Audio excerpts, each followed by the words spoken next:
ఇది అంబేద్కర్ యుగం. ప్రపంచమంతా డాక్టర్ బిఆర్ అంబేద్కర్ యొక్క మహోజ్వలమైనటువంటి భావజాల ప్రపంచం నడుస్తుంది. డాక్టర్ బిఆర్ అంబేద్కర్ ఒక దేశానికే కాదు, ప్రపంచానికి మొత్తానికి ఇవాళ ప్రజాస్వామ్యవాద, లౌకికవాద, సామ్యవాద, బౌద్ధవాద, మానవతావాద దూతగా పరివ్యాప్తి చెందారు. డాక్టర్ బిఆర్ అంబేద్కర్ యొక్క భావజాలం వల్ల ప్రపంచంలో శాంతి, దాంతి, కాంతి, ప్రశాంతి, వ్యక్తిత్వ నిర్మాణం ముందుకెళ్తున్నాయి. ఈ దశలో ఆంధ్రప్రదేశ్ దళిత మహాసభ ఒక 5 శతాబ్దాలుగా డాక్టర్ బిఆర్ అంబేద్కర్ జీవిత చరిత్రను, తత్వశాస్త్రాన్ని, సామాజిక శాస్త్రాన్ని, ఆర్థిక శాస్త్రాన్ని, రాజకీయ శాస్త్రాన్ని, కుల నిర్మూలన వాదాన్ని బోధిస్తూ, ప్రశ్నిస్తూ, ప్రజ్వలిస్తూ ప్రపంచాన్ని మేల్కొల్పే క్రమంలో పనిచేస్తుంది. డాక్టర్ బిఆర్ అంబేద్కర్ శత జయంతి ఉత్సవానికి ఆంధ్రప్రదేశ్ దళిత మహాసభ ప్రధాన కార్యదర్శిని లండన్ గవర్నమెంట్ పిలిచే స్థాయికి డాక్టర్ బిఆర్ అంబేద్కర్ యొక్క విస్తృతమైనటువంటి కార్యాచరణను కారంచేడు, చుండూరు ఉద్యమాల ద్వారా కుల నిర్మూలన వాదాన్ని, మానవ హక్కుల వాదాన్ని ముందుకు తీసుకెళ్లిన మహోత్సవ ఉద్యమమే ఆంధ్రప్రదేశ్ దళిత మహాసభ. ఆంధ్రప్రదేశ్ దళిత మహాసభ ఒక కార్యక్రమానికి పూనుకుంటే అది నెరవేర్చే వరకు నిద్రపోదు. అది ప్రజాస్వామ్యయుతంగానే సాధిస్తుంది. 1989 SC/ST prevention of atrocity act సాధించిన ఘనత భారతదేశంలోనే ఇవాళ దళితులకు రక్షణ, దళితులకు ఒక మహోజ్వలమైనటువంటి కేసు పెట్టే హక్కు, దళితులే కేసు పెట్టే హక్కును సాధించి దళితులను ఏ విధంగానూ దూషించకుండా భావజాల పరంగా, బాడీ లాంగ్వేజ్ పరంగా కించపరిచిన, న్యూనతపరిచిన, అవమానించిన, దాడి చేసిన నాన్ బెయిలబుల్ వారెంట్ వచ్చేటటువంటి 1989లో యాక్ట్ని ఆంధ్రప్రదేశ్ దళిత మహాసభ 111 మంది ఎంపీలని, 700 మంది ఎమ్మెల్యేలని కూర్చి పార్లమెంటులో 3 రోజులు చర్చకు తీసుకొచ్చి ఆ చట్టాన్ని తీసుకురాగలిగింది. దాని పేరు 1989 యాక్ట్. 1985లో ఆంధ్రప్రదేశ్ దళిత మహాసభ. డాక్టర్ బిఆర్ అంబేద్కర్ ఆలోచన విధానాన్ని తీసుకెళ్లే క్రమంలో ఆంధ్రప్రదేశ్ 2 రాష్ట్రాల్లోనూ కొన్ని వేల విగ్రహాలని ఆవిష్కరింపజేసి లైబ్రరీలను ఆవిష్కరింపజేసింది. అంతేకాకుండా డాక్టర్ బిఆర్ అంబేద్కర్ 125 అడుగుల విగ్రహ పోరాటంలో బ్లూ మార్చ్ నడిపించి ఈ రోజున తెలంగాణ రాష్ట్రంలో 206 అడుగుల విగ్రహం, అలాగే ఈ రోజున విజయవాడ నడిబొడ్డులో 106 అడుగుల విగ్రహం రూపకల్పన జరిగింది. స్మృతివనం మొత్తం కలుపుకుంటే అది కూడా 200 అడుగులకు మనకు కనిపిస్తుంది. విజయవాడ స్మృతివనంలో అంబేద్కర్ జీవిత చరిత్ర యొక్క ఒక ప్రవాహశీలమైనటువంటి ఆయన జీవితాన్ని చిత్రపటాల ద్వారా, శిల్పం ద్వారా, ఆడియోల ద్వారా రూపొందించే మంత్ర కార్యక్రమం జరిగింది. డాక్టర్ బిఆర్ అంబేద్కర్ విగ్రహాన్ని ఆంధ్రప్రదేశ్ దళిత మహాసభ పోరాటంతో అది నిర్మించి ఇది ఏ ముఖ్యమంత్రి అయినా కావచ్చు. ఆ తర్వాత శూద్రులు ముఖ్యమంత్రులు అటు తెలంగాణలోను ఇటు ఆంధ్రప్రదేశ్లోను శూద్రులు డాక్టర్ బిఆర్ అంబేద్కర్ యొక్క రాజ్యాంగ భిక్షతో ముఖ్యమంత్రులైన వారు ఈ రోజున ఆ స్మృతివనాన్ని, ఆ అంబేద్కర్ విగ్రహాన్ని నిర్లక్ష్యం చేసే సాహసం చేస్తున్నారు. భావ దారిద్ర్యంలో కొట్టుమిట్టాడుతున్నారు. అంబేద్కర్ రాజ్యాంగాన్ని చదవకుండానే రాష్ట్రాలు పాలించే సాహసం చేస్తున్నారు. అంబేద్కర్ జీవిత చరిత్రను పాఠ్యాంశాలుగా పెట్టాలని 14 సంవత్సరాలు నేను ముఖ్యమంత్రిని చేశానని చెప్పుకుంటున్నటువంటి ముఖ్యమంత్రి ఇంతవరకు అంబేద్కర్ జీవిత చరిత్రను పాఠ్యాంశంగా పెట్టే ఆలోచనే చేయలేదంటే మనం ఒకసారి ఈ శూద్ర కులాలుగా ముఖ్యమంత్రులు అయినటువంటి వాళ్ళు ఆయన పేరు మీద ఆయన వారసులలో ఓటు సంపాదించి ఈ రోజున వాళ్ళు అంబేద్కర్కి వ్యతిరేకంగా ఆలోచిస్తున్నారు అంటే అంబేద్కర్ స్మృతివనంలో కరెంటే తీసేసి ఏసీ రూముల్లో కరెంటు తీసేసి జీవిత చరిత్రను చూడకుండా ఆయన జీవిత చరిత్రను చూడకుండా అడ్డుకుంటున్నారంటే మనం ఒకసారి ఆలోచించాల్సినటువంటి విషయం. డాక్టర్ బిఆర్ అంబేద్కర్ ఆలోచనలో ప్రధానమైంది భారతదేశాన్ని బౌద్ధ భారతంగా మార్చడం. ఆ రోజున ఆంధ్రప్రదేశ్ దళిత మహాసభ అమరావతిని కోరుకుంటున్న రోజుల్లో ఈ ముఖ్యమంత్రులు రెండు కాళ్ళ సిద్ధాంతంతో అసలు ఆంధ్రప్రదేశ్నే కోరుకున్నప్పుడు ప్రత్యేక రాష్ట్రం కోసం పోరాడి అమరావతి ముఖ్యపట్నంగా కావాలని, అది బౌద్ధ క్షేత్రం కావాలని, అది ప్రపంచ దేశాల్లో ఉన్నటువంటి వాళ్ళందరూ కూడా చైనా, టిబెట్, థాయిలాండ్ అన్ని దేశాల వాళ్ళు వీక్షించేదిగా ఆంధ్రప్రదేశ్ అవ్వాలని పోరాటం చేసి శ్రీకృష్ణ కమిటీకి 100 పేజీల రిపోర్ట్ని ఇచ్చినటువంటి ఆంధ్రప్రదేశ్ దళిత మహాసభ ఆశయాన్ని ఈ రోజున పోయిన ముఖ్యమంత్రి అసలు అమరావతినే లేకుండా చేయాలని ఆయన ప్రయత్నిస్తే ఈ రోజునటువంటి ముఖ్యమంత్రి దాన్ని కార్పొరేట్ సెంటర్గా, కులాధిపత్య కార్పొరేట్ సెంటర్గా అనేక కంపెనీలకి వ్యాపార కేంద్రంగా మార్చాలనే ఒక ప్రయత్నం చేస్తున్నారంటే భారతదేశంలో ఒక సాంస్కృతిక విప్లవానికి సంబంధించినటువంటి ఆంధ్రుల చరిత్రకు సంబంధించినటువంటి శాతవాహనులు, విష్ణుకుండినులు, ఎంతో మంది పల్లవులు, శ్రీకృష్ణదేవరాయలు పరిపాలించినటువంటి ఈ రాష్ట్రంలో ఒక సాంస్కృతిక భేరి మోగించినటువంటి బౌద్ధ విప్లవానికి కేంద్రమైనటువంటి అమరావతి కానీ బౌద్ధ క్షేత్రంగా వెలిచినట్టయితే ప్రపంచంలో ఉన్న 200 దేశాలకు అది విమానాశ్రయాలు పెట్టుకోవచ్చు. 200 దేశాలకు అది బుద్ధిస్ట్ కేంద్రంగా మారుతుంది. ప్రపంచ దేశాలన్నీ కూడా ఇవాళ ఆంధ్రప్రదేశ్ వైపు చూడాలని ఆ రోజున మేము శ్రీకృష్ణ కమిటీకి రిపోర్ట్ ఇచ్చాము. ఈ రోజున అమరావతిని తీసుకోవడం మంచి పని, అమరావతిని ముఖ్య పట్టణంగా చేయడం ఒక మంచి పని. కానీ ఆ ముఖ్య పట్టణాన్ని కార్పొరేట్ సెంటర్గా మార్చాలని, ఆ ముఖ్య పట్టణాన్ని వ్యాపార కేంద్రంగా మార్చాలని, ఆ ముఖ్య పట్టణాన్ని దోపిడీ కులాల వ్యవస్థగా మార్చాలని ప్రయత్నం చేస్తున్నటువంటి ముఖ్యమంత్రి పునరాలోచించుకోవాల్సినటువంటి అవసరం ఉంది. అందుకే ఇందులో డిమాండ్ పెట్టాం, 1000 కోట్ల రూపాయలతో బౌద్ధ క్షేత్ర పునర్నిర్మాణం చేయాలి. బౌద్ధం తెలియకుండా ఆంధ్రదేశాన్ని ఏ రాజు పరిపాలించారు?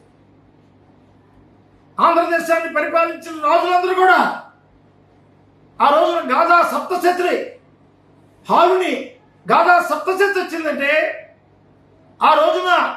ఈ రోజున బట్టిప్రోలు, ఈ రోజున బుద్ధం, ఈ రోజున చినగంజాం, ఈ రోజున ఆంధ్రదేశంలో విశాఖపట్నం నుంచి శ్రీకాకుళం దాకా ఎక్కడ తవ్వినా, అటు రాయలసీమ ఎక్కడ తవ్వినా బౌద్ధ క్షేత్రాలు ఉంటే కనీసం పురాతత్వ శాస్త్రంతో వాటిని తవ్వించి ఆ క్షేత్రాలను పునరుజ్జీవింపజేసేటటువంటి దీర్ఘకాలికమైనటువంటి దృష్టి ఈ ప్రభుత్వానికి లేదంటే ఎంతో బాధాకరమైన విషయం.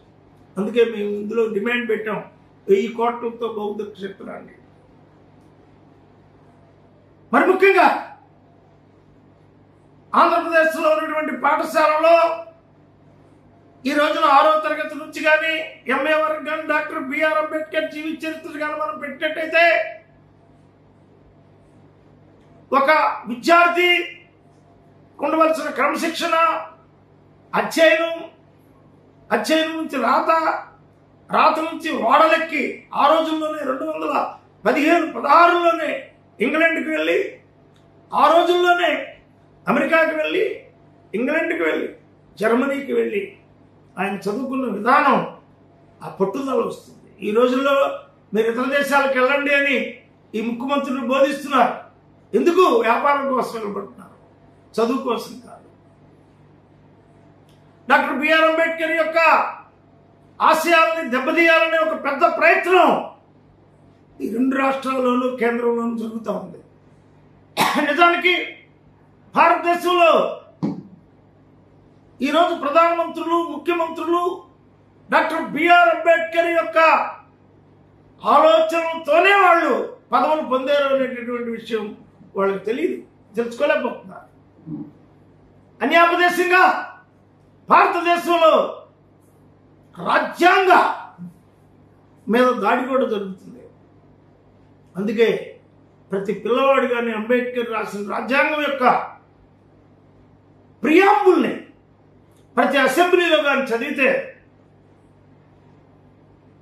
ఇది ప్రజాస్వామిక లౌకికవాద సర్వసత్తాక ప్రజాస్వామిక లౌకికవాద దేశం అని పిల్లవాడికే చిన్నప్పుడే కానీ అర్థమైతే, ఈ దేశంలో ప్రతి విద్యార్థికి చదువుకునే హక్కు ఉందని అర్థమైతే, ప్రతి ఉపాధ్యాయుడికి అర్థమైతే, ఈ రోజున స్కూళ్లలో జరుగుతున్నటువంటి వివక్ష, కుల వివక్ష, వర్ణ వివక్ష, ధన వివక్ష తొలగిపోయి పిల్లలందరూ చిన్నప్పటి నుంచే సౌహార్ద్ర భావంతో ఎదగడానికి ఒక్క 5 నిమిషాలు కేరళలో చెప్పినట్టుగా,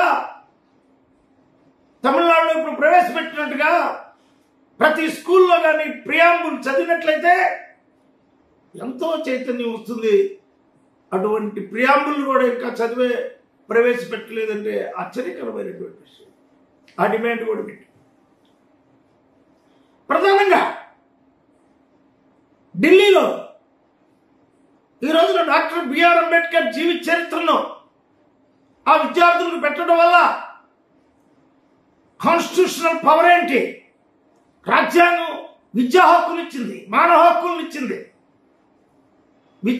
కాన్స్టిట్యూషన్ ఇచ్చిన పవర్ వల్లే ఈ రోజున ప్రతి మనిషి ఎదగడానికి అవకాశం జరిగింది. ఈ రోజున ద్రౌపది ముర్ము ఈ రోజున రాష్ట్రపతి కాగలిగిందంటే ఆ రోజున ఆంధ్రప్రదేశ్ దళిత మహాసభ వెంకటరామన్ గారు మరి నిరాకరిస్తే 111 మంది ఎంపీలు వెళ్ళిన చుండూరు ఉద్యమంలో అప్లికేషన్ తీసుకోవడానికి నిరాకరిస్తే రాష్ట్రపతిగా మరి ముఖ్యమంత్రి ఉంటేనే, ప్రధానమంత్రిగా ఒక దళితుడో ఉంటేనే ఈ దేశంలో కనీసం వాళ్ళ ఆలోచనలు ముందుకెళ్తాయని ఆంధ్రప్రదేశ్ దళిత మహాసభ పోరాటం చేసి నారాయణన్ గారిని సాధించింది.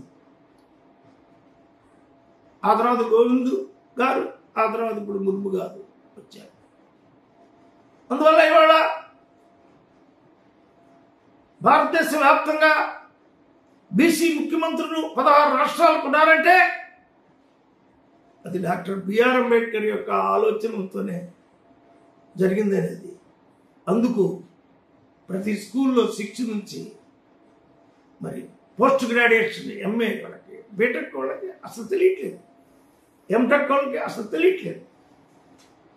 డాక్టర్ బిఆర్ అంబేద్కర్ యొక్క రచనలనే మహారాష్ట్ర ప్రభుత్వం ఇంగ్లీష్లో ప్రచురించి కోటాను కోట్ల రూపాయలు, 100 కోట్ల రూపాయలు ప్రపంచవ్యాప్తమైనటువంటి మార్క ద్రవ్యాన్ని హార్వర్డ్ యూనివర్సిటీకి, కొలంబియా యూనివర్సిటీకి, బ్రిటిష్ ప్రభుత్వానికి, జర్మనీ ప్రభుత్వానికి, జపాన్ ప్రభుత్వానికి, అన్ని ప్రభుత్వాలకి సరఫరా చేసి డబ్బు సంపాదిస్తుంటే ఈరోజు రాష్ట్రం విడిపోయిన తర్వాత జగన్మోహన్ రెడ్డి ప్రభుత్వం కానీ, మళ్ళీ ఈయన ప్రభుత్వం ఎవరో వీరి ప్రభుత్వం కానీ అంబేద్కర్ రచనలు తెలుగు చేసే పథకాన్ని తీసుకోవడం ఎంత భావదారిద్ర్యానికి సంబంధించినటువంటి విషయం. ఆ రోజున మేము పోరాడి జనార్దన్ రెడ్డి కాలంలో మరి దగ్గర 14 వాల్యూమ్స్ని తెలుగు చేయించి ఈరోజు 42 వాల్యూమ్స్ వచ్చినాయి. తెలుగు వాళ్ళు అంబేద్కర్ని తెలుసుకోవడానికి వీల్లేదా? మనకు ధనం లేదా? ఇంతవరకు అకాడమీకి ఒక ప్రెస్ పెట్టుకోలేని దుర్భరమైన దారిద్ర్యంలో ఆంధ్ర రాష్ట్రం కొట్టుమిట్టాడు. ఇంటర్మీడియట్ పుస్తకాలు కూడా తీసుకెళ్లి బయట ప్రెస్సుల్లో ఇచ్చే పరిస్థితి ఈరోజు కనపడుతుంది. ఇటువంటి పరిస్థితులు రావడానికి కారణం ఏంటి? పబ్లికేషన్ మీద దృష్టి లేకపోతే, లిటరేచరే లేకపోతే, కల్చరే లేకపోతే,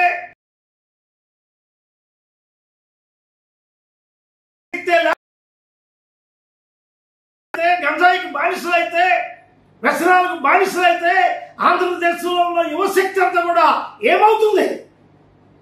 అందుకే మేము మూడో కోరిక కూడా కోరాం, ముఖ్యమైన కోరిక కోరాం. పబ్లికేషన్ వ్యవస్థను ఎస్టాబ్లిష్ చేయండి.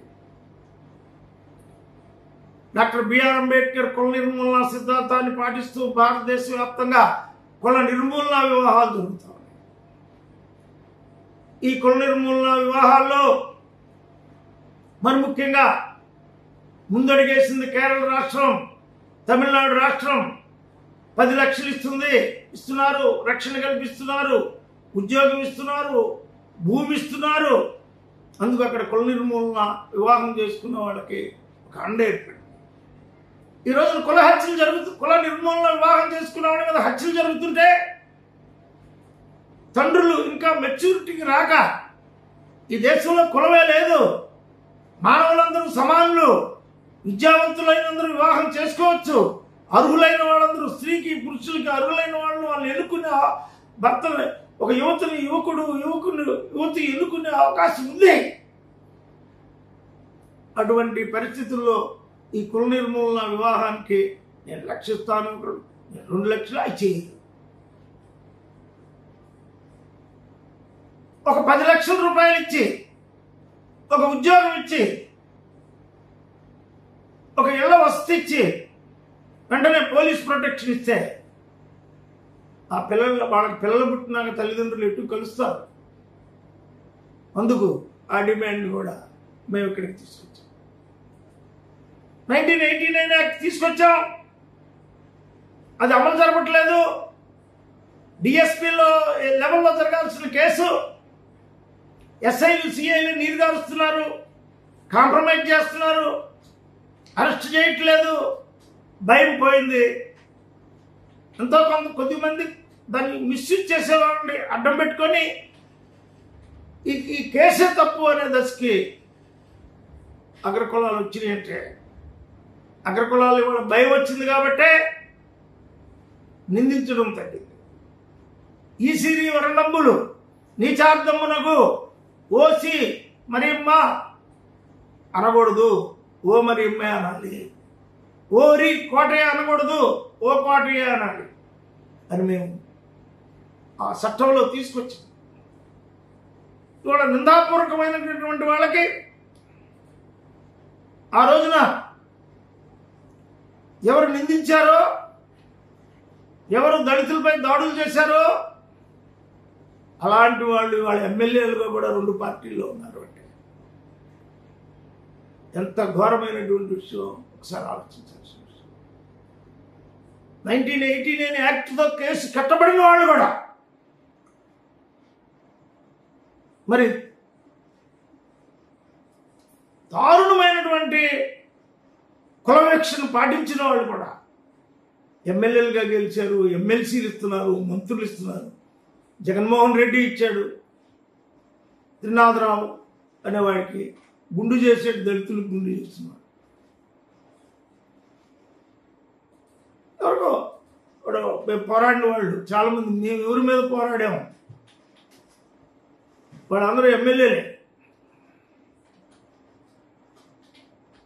ఆ రోజున కారంచేడులో కీలక పాత్ర వహించినటువంటి వాళ్ళు 2 పార్టీలు ఎక్కడ దాడులు చేయించారో అక్కడ చేరాలని వాళ్ళకి సీట్ ఇచ్చారు.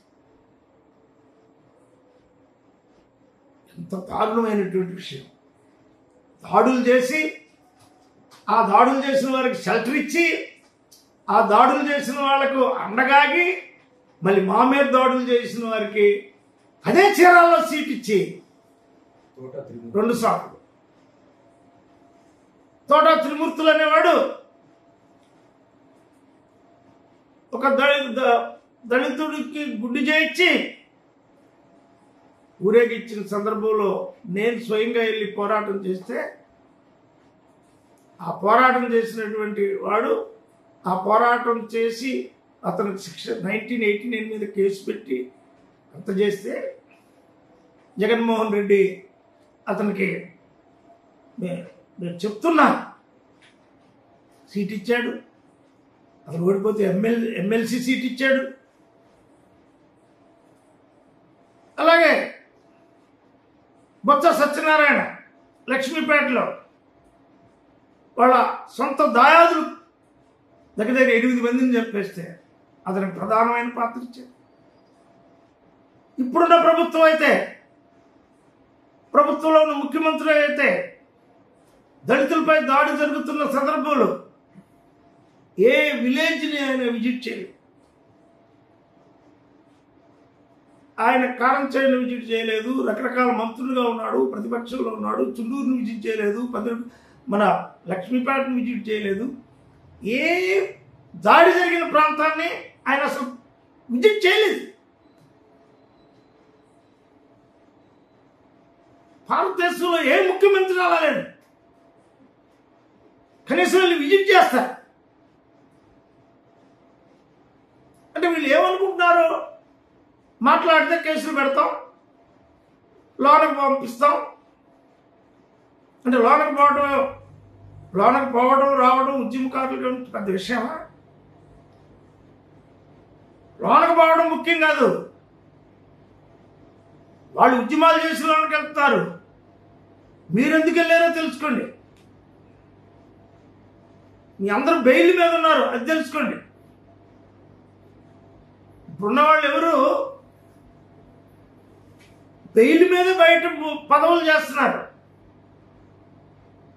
ఈ రోజు సుప్రీంకోర్టు ఒక్కసారి కానీ మీరు ఇచ్చిన ఏవేవైతే ఒప్పందాలు చేశారో స్త్రీలని మీకు 1500 ఇస్తాం, మీకు ఎన్నో చేస్తామని చెప్పి ఎందుకు చేయలేదని సుప్రీంకోర్టు కానీ రివ్యూ చేస్తే ప్రజల్ని మోసగించారు.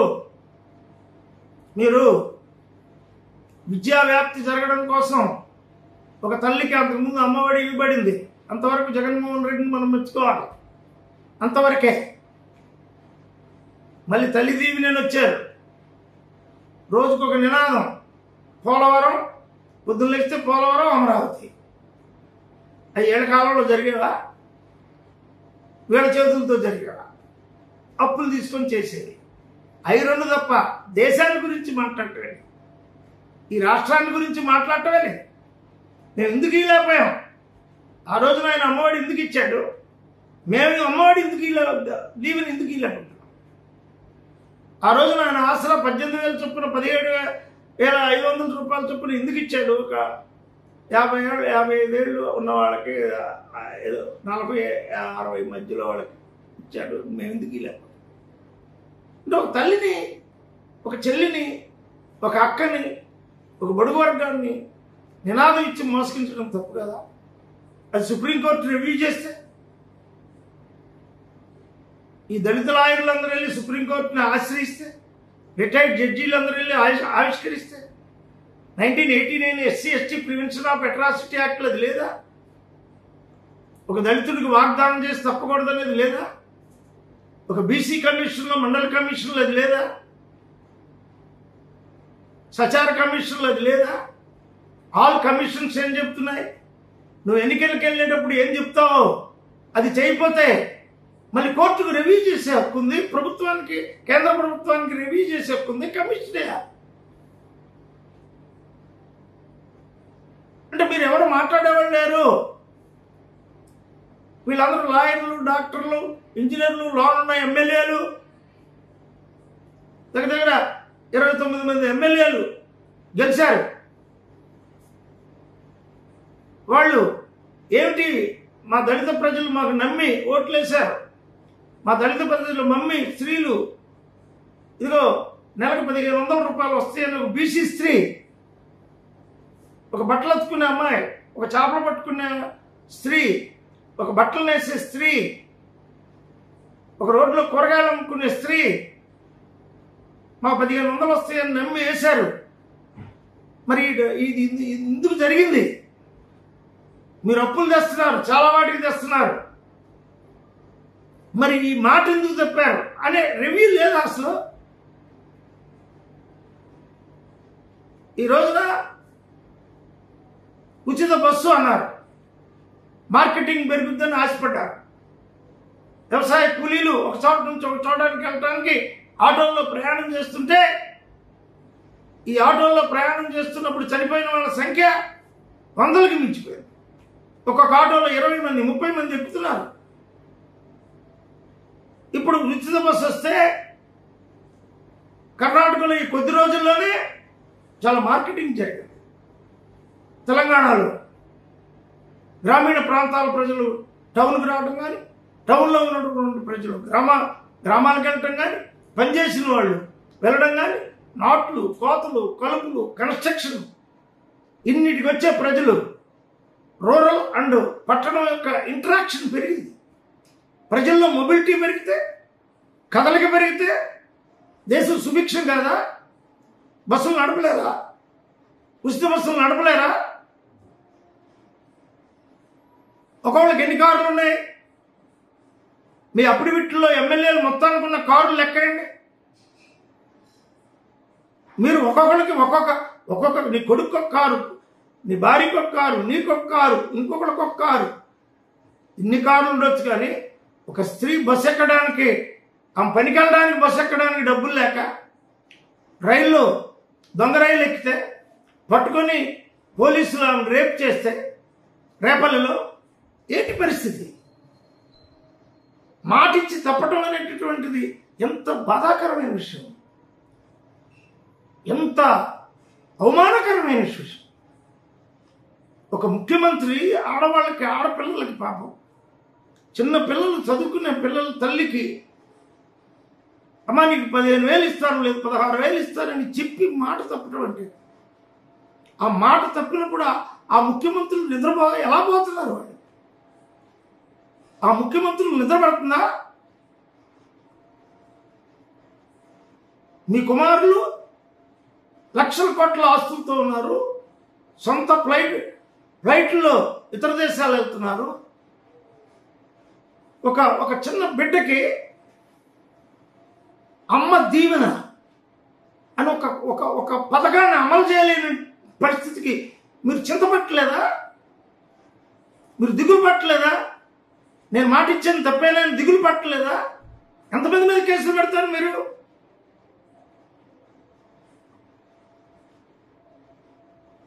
అంటే మీరిచ్చిన మాటే ఎందుకు చేయలేదంటే కేసా? మీరిచ్చిన మాటే కదా. లక్షల కరపత్రాలను ప్రింట్ చేశారు, అనేకమైన వీడియోల్లో సాక్ష్యం ఉంది, మేనిఫెస్టోలో సాక్ష్యం ఉంది. యువతకు నేను గుర్తిస్తానని చెప్పి అంతకుముందు చెప్పారు, ఇప్పుడు చెప్పారు. ఆ యువకులు ఇవాళ మిషనరీస్గా, పెయింటర్స్గా, రాడ్ బెండింగ్ వాళ్ళుగా ఈ రోజున వాళ్ళు వెళ్తుంటే వాళ్ళు మోటార్ బైకులన్నీ కుదవబెట్టుకున్నారు, వాళ్ళ సెల్ ఫోన్లు కూడా కుదవబెట్టుకునే దశలో వాళ్ళు జీవిస్తున్నారు. ఇసుక ఆపితే కన్స్ట్రక్షన్ లేదు. మీరు ఇవి కదా ఆలోచించాలా? నేను మాట ఎందుకు తప్పుతున్నాను అని కదా తెలంగాణ ముఖ్యమంత్రి కానీ, ఆంధ్ర ముఖ్యమంత్రి కానీ, మీరు తెలుగువారిగా మాకు గౌరవం ఉంది, అనుభవం ఉన్నవారనే గౌరవం ఉంది. కానీ మేము అడిగింది కాదు కదా. మీరిచ్చిన మాట మీరు ఎందుకు తప్పుతున్నారు? అందుకే ఈ కార్డు 1,00,000 కార్డులు ముఖ్యమంత్రి గారి పేర వేస్తున్నాం. మీరు ఆలోచించాలి. మద్యపాన నిషేధం వైపు నడవండి అని చెప్తున్నాం, మీరు పెంచుతున్నారు. దళితులకి మంత్రి పదవులు ఇస్తున్నారు, వారు ఇంకోవాళ్ళు వచ్చి అవమానిస్తున్నారు. దళితులకు మంత్రి పదవులు ఇచ్చినాక ఒక దళిత మంత్రిని ఇంకొక మంత్రి అవమానించవచ్చు, వ్యక్తి అవమానించవచ్చు. అది 89 యాక్ట్ కిందకి రాదా? 1989 ST prevention of atrocity act కిందకి రాదా?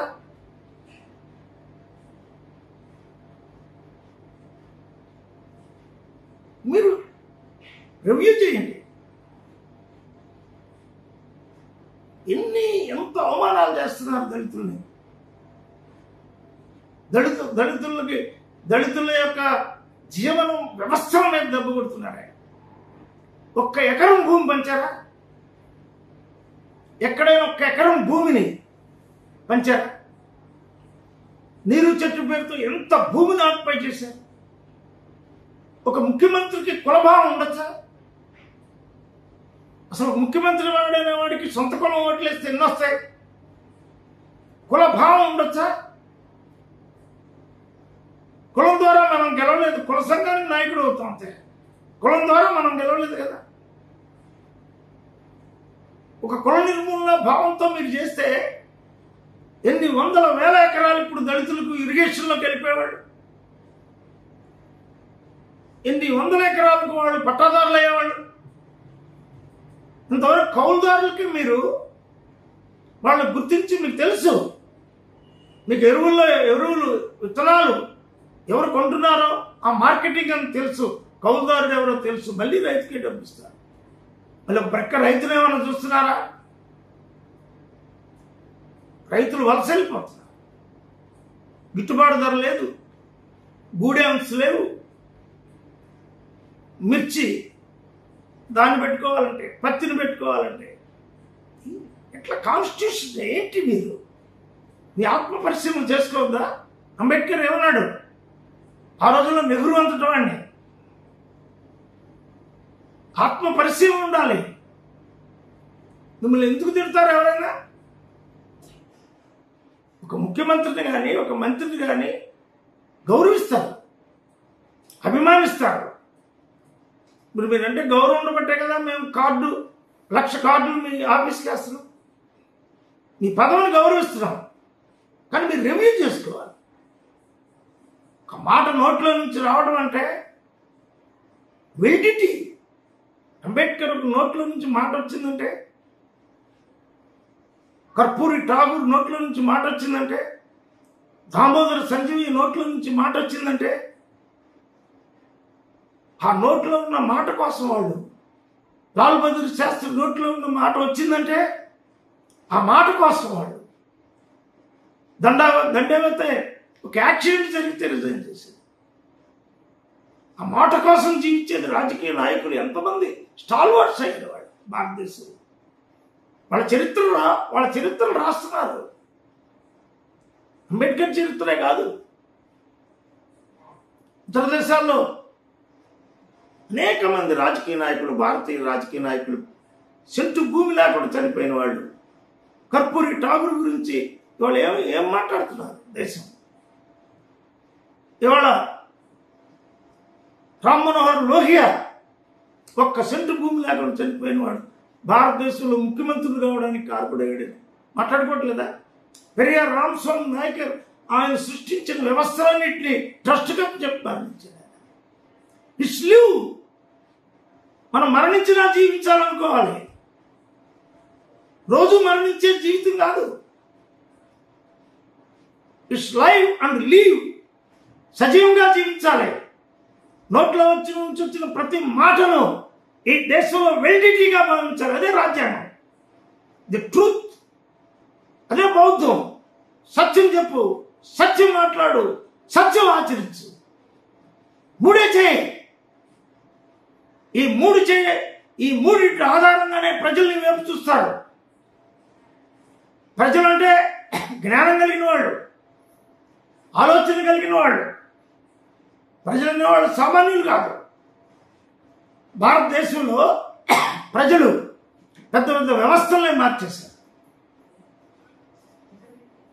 మొదటి ప్రణాళిక కాలంలో మనకు ప్రాజెక్టులు కట్టారు. అవే ఈరోజు వరకు ఉన్నాయి.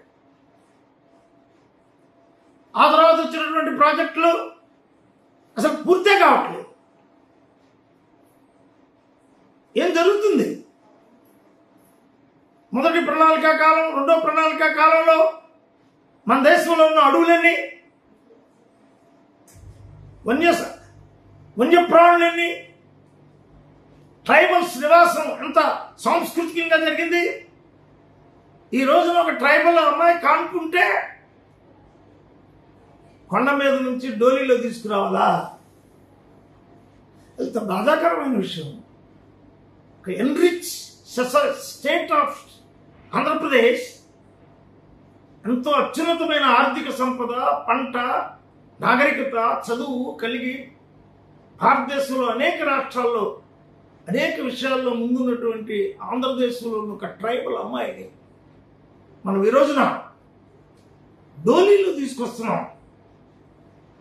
కొండ మీద నుంచి డోలీలో దించుతున్న దృశ్యం చూసినప్పుడు ఒక ముఖ్యమంత్రి అక్కడ కూర్చొని ఏమిటి ఇది అని ఆలోచించాల్సిన అవసరం లేదా?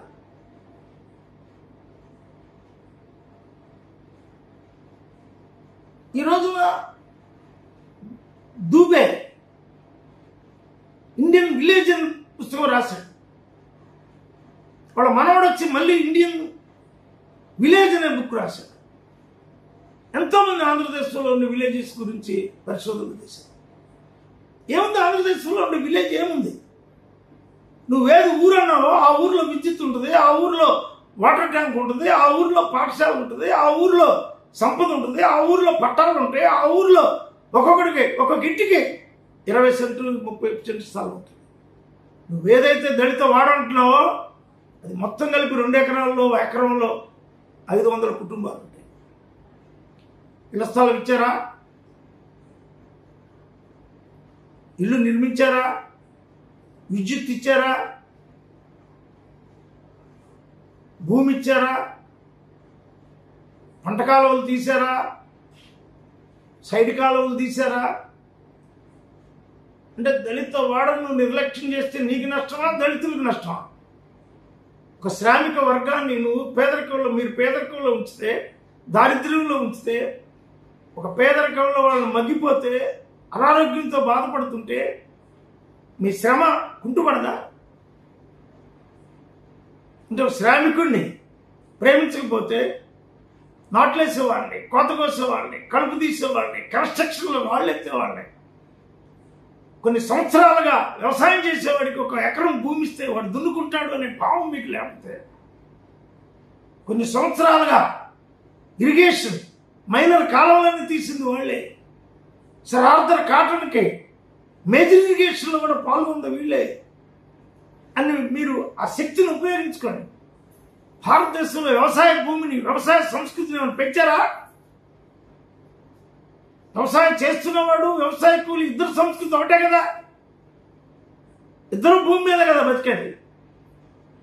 వీడిని పేదరికంలో ఉంచితే నీకే నష్టం కదా. వాడు వైద్యశాలలో ఏమైనా వాడి భార్య ప్రసవించడానికి వెళ్తే హాస్పిటల్లో కింద పడుకొని 2 బెడ్లలో అటు ఇటు ఒకళ్ళు, కింద ఒకళ్ళు ప్రసవించే స్థితిలో, కరెంటు పోతే జనరేటర్ లేని స్థితిలో, బ్లడ్ టెస్ట్కి అక్కడ ల్యాబ్ లేని స్థితిలో, ఎక్స్రే లేని స్థితిలో, కేవలం ఎర్రబిళ్ళలు ఇస్తే వాడి ఆరోగ్యం తగ్గుద్దా? వాడికి డెంగ్యూ రావడానికి, వాడికి టైఫాయిడ్ రావడానికి వాళ్ళకి ఎవరు కారణం? మీ మురుగువాడలు కాదా? మీ అడవులు కొట్టడం వల్లే కదా ప్రకృతి విధ్వంసమై మీరు చెప్తున్న రైతు ఇవాళ సంక్షోభానికి గురై నవంబర్లో రావాల్సినటువంటి డిసెంబర్లో కోతలప్పుడే, నవంబర్లో కోతలప్పుడే ఇవాళ వర్షం ఎందుకు పడుతుంది? ఇవాళ చేపలు పట్టే జాలరి ఇన్ని పెద్ద పెద్ద ఓడలతో మీరు ఆక్యుపై చేయటం వల్ల ఆ జాలరే నశిస్తే, ఆ జాలరే వ్యాధిగ్రస్తుడైతే, మన సంస్కృతి జాలర సంస్కృతి కదా. 920 కిలోమీటర్ల సముద్ర తీర ప్రాంతంలో సంస్కృతిని నిర్మించిన వాళ్ళు, వారినే మనం దెబ్బతీస్తే ఎలాగా? భారతదేశం మొత్తానికి నేతనేసి వస్త్రాన్ని, నాగరికతను సమర్పించినటువంటి ఒక పద్మశాలి అమ్మాయి, ఒక దేవాంగ అమ్మాయి మీరు 1500 ఇస్తారని ఎదురు చూస్తుంటే, మీరు 1500 ఇస్తారని చదువు రాక పాపం పడ్డయా పడ్డయా అంటుంటే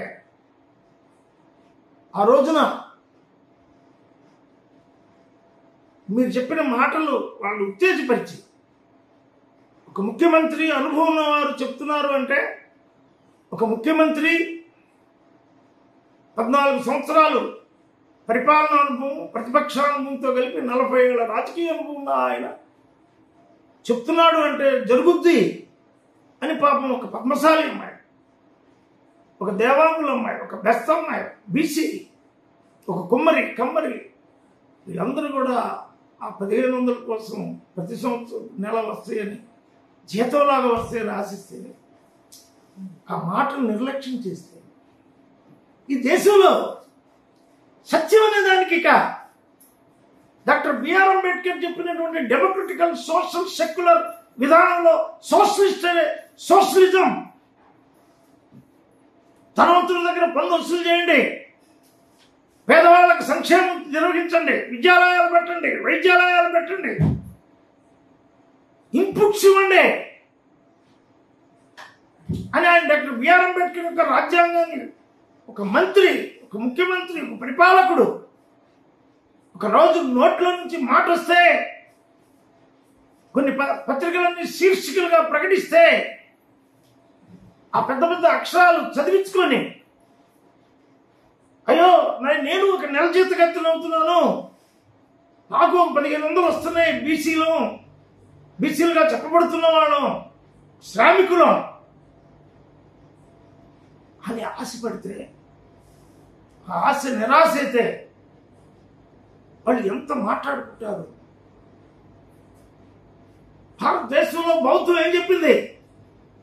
సత్యం మాట్లాడు, సత్యం ఆచరించు, సత్యం కోసం జీవించు. ఈ రోజున రోజుకొక ప్రకటన ఎందుకు చేయాల్సి వస్తుంది? ఆ రోజు మనం మేనిఫెస్టోలు ఇచ్చే వాటి మీద మనం మాట్లాడాలి. శత్రుత్వం, మిత్రుత్వాలు, ప్రతిపక్ష సుపక్షాల యొక్క యుద్ధాలని రాజకీయాలు వాద వివాదాలతో పోయే వాటిని కక్షలు కార్పణ్యాల్లాగా తెచ్చారు. సరే, అవి తీసేద్దాం. స్వీయ మంత్రిమండలిలో ఉండేటటువంటి వారిని ఒకరొకరు అవమానించుకోవడం, అవమానకరమైన మాటలు, న్యూనతపరిచేది, మీరైతే పనికిరారు, మీరు రాజ్యం చేయడానికి పనికిరారు అనే భావాలతో మాట్లాడటం ధర్మమేనా? అది రాజ్యాంగబద్ధమైనటువంటి అంశమేనా? రాజ్యాంగం ఏం చెప్తుంది? మానవులందరికీ గౌరవం అంటే ముందు రెస్పెక్ట్, ఎర్రర్స్ ఉంటే ఇట్స్ టెక్నికల్, అనేక మంది యొక్క బాధ్యతలు రివ్యూ చేసుకోవాలి. అంటే మంత్రి దగ్గర నుంచి సామాన్యుడి వరకు ఈ రాష్ట్రంలో దళితులు అవమానించబడుతుంటే, నిర్లక్ష్యం చేయబడుతుంటే, 1 ఎకరం భూమి ఇవ్వకుండా, 1 ఎకరం భూమి ఇవ్వకుండా, వేస్తానన్న బస్సు వేయకుండా, ఇస్తానన్న ధనం ఇవ్వకుండా, ఇచ్చిన మాట యొక్క విలువ, అది ఎంత విలువ! ఒక బుద్ధుడు క్రీస్తుపూర్వం 6వ శతాబ్దిలో చెప్తే 5 మాటలు ప్రపంచం అంతా అవి వెళ్తున్నాయి. అంటే సత్యం, సత్యమేవ జయతే. ఎవరు సత్యం చెప్తారో ఆ మాటలో సువాసన ఉంటాయి, ఆ మాటలు వినబుద్ధి ఉంది, ఆ మాటలు సంక్షిప్తంగా ఉంటాయి, ఆ మాటల్లో చర్య అయ్యే వరకు వాడు నిద్రపోదు. డాక్టర్ బిఆర్ అంబేద్కర్ న్యాయ మినిస్టర్గా ఉన్నప్పుడు స్త్రీల విముక్తి కోసం ఆయన మరి హిందూ కోడ్ బిల్ తీసుకొచ్చినప్పుడు నెహ్రూ క్యాబినెట్ దానికి వ్యతిరేకంగా ఉందని రిజైన్ చేసినటువంటి గొప్ప దేశం. ఆయన ఆ రోజు ఏం చెప్పాడు? ఈ దేశంలో ఉన్న ప్రతి స్త్రీ గర్భవతి అయితే ఆమెకు 6 నెలలు సెలవు కావాలని ఆయన బాంబే అసెంబ్లీలో పోరాడే చట్టం తీసుకురాలేదా? అదే విషయాన్ని ఆయన హిందూ కోడ్ బిల్లులో పెట్టలేదా? ఈ దేశంలో విధవరాలు ఎవరైనా చనిపోయి భర్త చనిపోతే ఆ భార్య ఆ చనిపోయిన వ్యక్తిని ప్రభుత్వం టేకప్ చేసి పునర్వివాహం కానీ పిల్లలను చదివించడం కానీ వాళ్ళకి వృత్తిగాని ఇవ్వాలని అంబేద్కర్ హిందూ కోర్టు బిల్లు రాయలేదు. సత్యమే మాట్లాడండి పాలకులు. కేసులకు భయపడేంత పిరికి వాళ్ళు ఎవరు ఆంధ్రదేశంలో లేరు. రాజ్యాంగం మాకు తెలుసు, చట్టాలు మాకు తెలుసు, రాష్ట్రపతి దాకా ప్రధానమంత్రి దాకా విషయాలు తీసుకెళ్ళడం మాకు తెలుసు, ఇంటర్నేషనల్ లెవెల్లోకి తీసుకెళ్ళడం మాకు తెలుసు. శూద్ర కులాలు మొత్తం కలిపిన 15-20 మంది ఎంపీలు ఉంటారు మీకు, లేదు 30 ఉంటారు. దళితులకి 111 మంది ఎంపీలు ఉన్నారు. They are united force. we should make it in anything in India. భారతదేశంలో ఎన్నో జాతీయమైన చట్టాలు తీసుకొచ్చింది ఈ 111 మంది ఎంపీలే.